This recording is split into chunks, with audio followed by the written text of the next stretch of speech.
या interior minister साहब बैठे हैं, मैंने रिक्वेस्ट की है उसके साथ पीपल्स पार्टी के नवीद कमर साहब से, और मुझे उम्मीद है इंशाअल्लाह ताला कि वो इसके सिलसिले में कुछ करेंगे और वफाकी हुकूमत भी करेगी।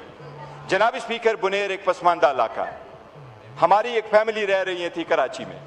हमारे एक रिवायत है, जब बच्ची की डेथ हो जाए तो पेरेंट्स उन बच्ची को लेकर के अपने घर लेके आते। उसकी डेथ हो गई है कराची में। वो मैयत शायद सन गवर्नमेंट की तरफ से उनको एम्बुलेंस नहीं मिला। उन्होंने 96,000 रुपए में एम्बुलेंस करके वो आए, लेकिन जब वो मीरपुर खास आए, वो शायद वहां कच्चे के डाकू हैं, लेकिन जब वो मीरपुर खास आए, जनाब स्पीकर, उस मैयत समेत उस फैमिली को लूटा गया।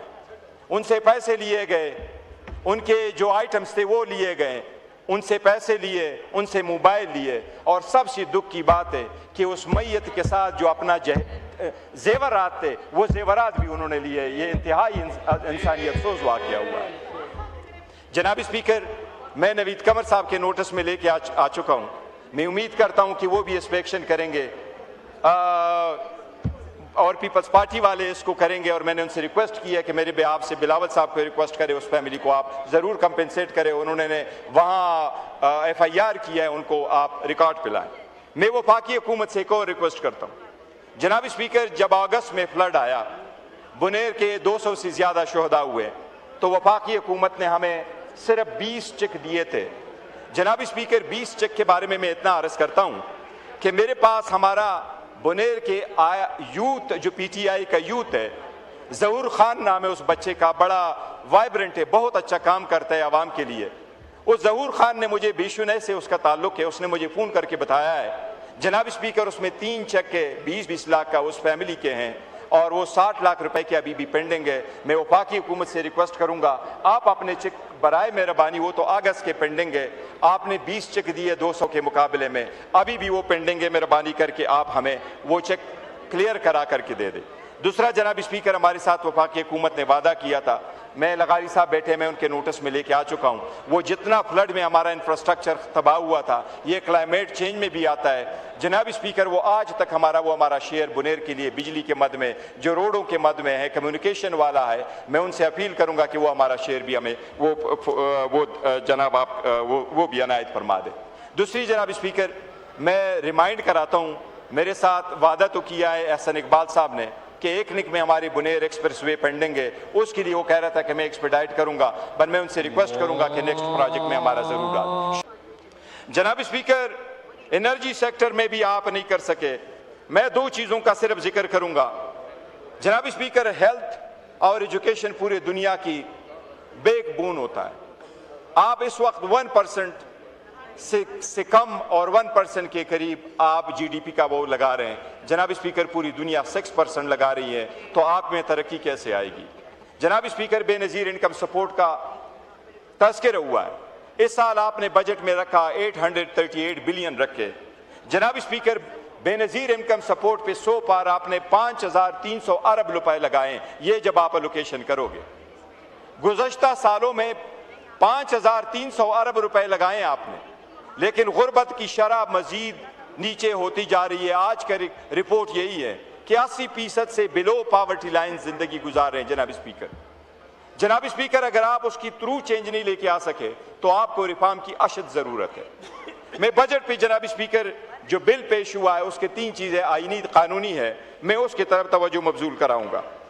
जनाब स्पीकर, आप कस्टम एक्ट में कुछ चीजें लेके आ रहे हैं, मैं उनसे अपील रिक्वेस्ट करूंगा, हम उसमें तरमीम के लिए दरखास्त भी देंगे, लेकिन ये हुकूमत का फर्ज है कि अगर गैर आईनी प्रोविजन ये डाल रहे हैं तो इनके लॉ मिनिस्ट्री और इनकी मुतालिका मिनिस्ट्री इसको नोट करके उनको ख़त्म कर दे। जनाब स्पीकर, सबसे पहले मैं करूंगा, कस्टम लॉ में ये लेके आ रहे, एक सेक्शन लेके आ रहे हैं और फ्रीजिंग पावर देने की ड्यूरिंग ट्रायल आपका पूरा एसेट फ्रीज होगा। सेक्शन 185A ये इंट्रोड्यूस कर रहे हैं फॉर द फर्स्ट टाइम। जनाब स्पीकर, ड्यूरिंग ट्रायल किसी का पूरा एसेट फ्रीज करना, आपके बिजनेसेस को लिक्विडिटी का बहुत बड़ा प्रॉब्लम आ जाएगा, इससे लोग ब्लैकमेल होंगे। बराए मेहरबानी अपना ट्रायल स्ट्रक्चर चेंज करें बजाय इसके कि आप उसकी फ्रीजिंग करें।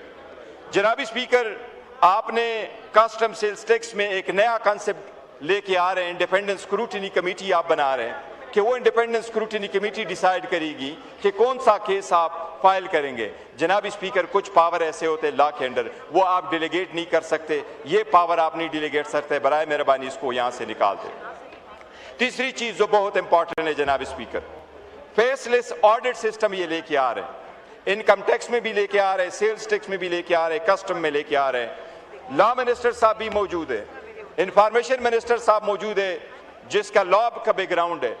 कोई भी कानून ऐसा पास नहीं हो सकता जिसमें आपको ऑडिट वाला पर्सन आइडेंटिफाइबल ना हो, क्योंकि ये आपका राइट है कि आप कहे there is a conflict of interest involve है, लेक ऑफ अथॉरिटी इन्वॉल्व है, बायस इन्वॉल्व है। इंडिया ने इस किस्म की कवानीन आए 2016 में, सुप्रीम कोर्ट में चैलेंज हुए, उन्होंने उनको अपहोल्ड कर दिया, लेकिन उन्होंने आइडेंटिफाइबल कर दिया कि कौन आइडेंटिफाइबल होगा। आप फेसलेस ऑडिट नहीं कर सकते।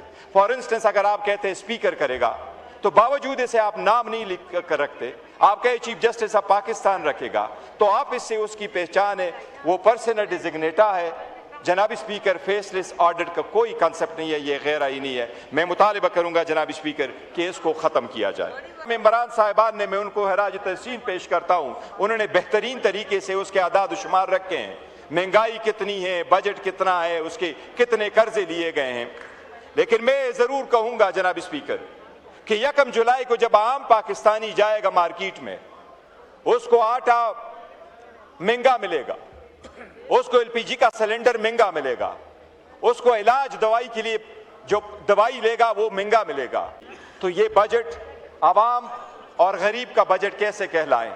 ये आवाम की जिम्मेदारी है कि आप आवाम के नुमाइंदे की हैसियत से वो कुछ उनके लिए करें ताकि उनकी जिंदगी में रिलीफ लेके आए। जनाब स्पीकर, ईरान के जंग से सारी दुनिया इफेक्ट हुई है। जंग को तो हम कंट्रोल नहीं कर सकते, लेकिन उसको कैसे रिस्पॉन्ड करे ये तो हम कंट्रोल कर सकते हैं। जंग के बाद ऑस्ट्रेलिया ने सबसे पहला चेंज जब वो लेके आए तो उन्होंने कहा इस जंग से एक शॉक हमें मिला कि हमारे पास पेट्रोलियम के रिजर्व कितने हैं। उन्होंने उसको चेंज करके 90 दिन का किया। मैं हुकूमत से मुतालबा करूंगा कि 2000 से लेके आज तक आपका कानून यही कहता है कि 20 दिन का आपके पास पेट्रोल मौजूद हो। वो 20 दिन का पेट्रोल भी आपने नहीं रखा हुआ, इससे पैदा ले आप रॉ को चेंज करें। आप भी 90 दिन का स्टॉक रखें ताकि अवाम को कोई रिलीफ दे सके आप। जनाब स्पीकर, अगर बाकी अदाद शुमार पे मैं नहीं जाता, लेकिन मैं ये जरूर कहूंगा सिर्फ इतनी बात कि जब आपकी आबादी बढ़ रही हो, प्रोडक्शन हो नहीं, आमदन से ज्यादा खर्चे हों, तो ये तकदीर ही का कहना है कि फिर गुर्बत ही होगी। जनाब स्पीकर, इसको प्रॉपरली एड्रेस करने हुकूमत के बजट में कोई प्लान नहीं है, कोई स्ट्रेटजी नहीं है इससे निकलने के लिए। जनाब स्पीकर, इस वक्त मुल्क का जो यूथ है 65% आबादी उस अंडर बिलो द 30 ईयर्स पे मुश्तमिल है। जनाब स्पीकर, उनकी जॉब अपॉर्चुनिटी आपने नहीं दी। जॉब अपॉर्चुनिटी आपको मिलेगी तो प्राइवेट सेक्टर से मिलेगी। हुकूमत ने बहुत क्लेम किया कि हम प्राइवेटाइज करेंगे SNGPL को, SSGC को, PSO को, नेशनल बैंक को, रेलवे को, लेकिन आज तक वो एक ही नहीं कर सके, सिर्फ PIA कर सके, और PIA भी पूरा की पूरा घाटे का सौदा किया। सिर्फ 10 अरब रुपए खजाने में आए, बाकी पैसे कहां चले गए? आपने 10 अरब से ज्यादा तो अपने लिए एक गल्फ स्ट्रीम जहाज खरीदा है, तो आपने उसमें भी अवाम का एसेट बेचा, लेकिन इस पार्लियामेंट में नहीं बताया कि वो किस तरह ट्रांसपेरेंट था, वो किस तरह उसको मार्केट वैल्यू आपने रिसीव की है। नाज़रीन, आपने बैरिस्टर गौर की धुआंधार गुफ्तगू सुनी। बैरिस्टर गौर ने बिल्कुल ठीक कहा कि पाकिस्तान की सियासत में अवामी मसाइल और हुकूमती कारकर्दगी हमेशा बजट का मौजू रहे।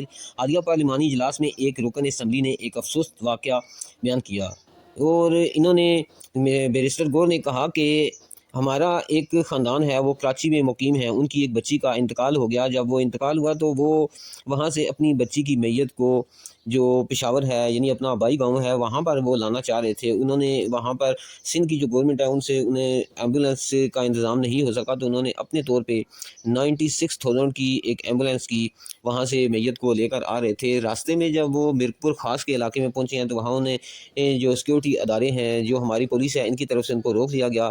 तो उनसे भारी रकम उनसे वसूल की गई। उनके पास ज़ेवरात थे वो भी उन्होंने, जो पुलिस थी, उन्होंने ले लिए और काफ़ी भारी रकम लेकर उनको छोड़ा। तो मैं यहाँ पर ये सवाल उठाता हूँ कि क्या ये हमारे कानून के जो मुहाफ़िज़ हैं ये हमारी हिफाजत करते हैं, ये तो उल्टा हमारे जो है ना हमें ही लूट रहे हैं।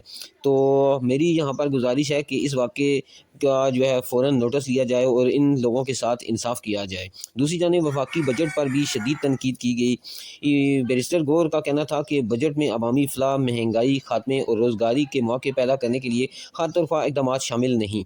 इसी तनाज़ुर में कौमी असम्बली जो है इन्होंने अदारों की निजकारी की और अपने अखराजात वो जो है निजकारी करके अपने असासे बेचकर वो कर रहे हैं। यहाँ तक कि इन्होंने जो PIA एयरलाइन थी उसको सारे का सारे एयरलाइन को बेच दिया 10,000 अरब में, और इन्होंने उसके बदले में 11,000 अरब का एक लग्जरी त्यारा अपने लिए ख़रीद लिया। ये तो इनका हाल है, और उसके बारे में इन्होंने फिर अवाम के सामने कुछ बयान भी नहीं किया कि ये कहाँ से ये त्यारा लेकर आए, इतना पैसा कहाँ से इनके पास आया। ये सारा अवाम का पैसा था, जो PIA इन्होंने बेचा वो इन्होंने अपने लिए जो है ज़ाती इस्तेमाल के लिए त्यारा ख़रीद लिया। नाज़रीन, आप बैरिस्टर गौर की आज की इस धुआंधार तकरीर के बारे में क्या कहना चाहेंगे? आप अपनी राय से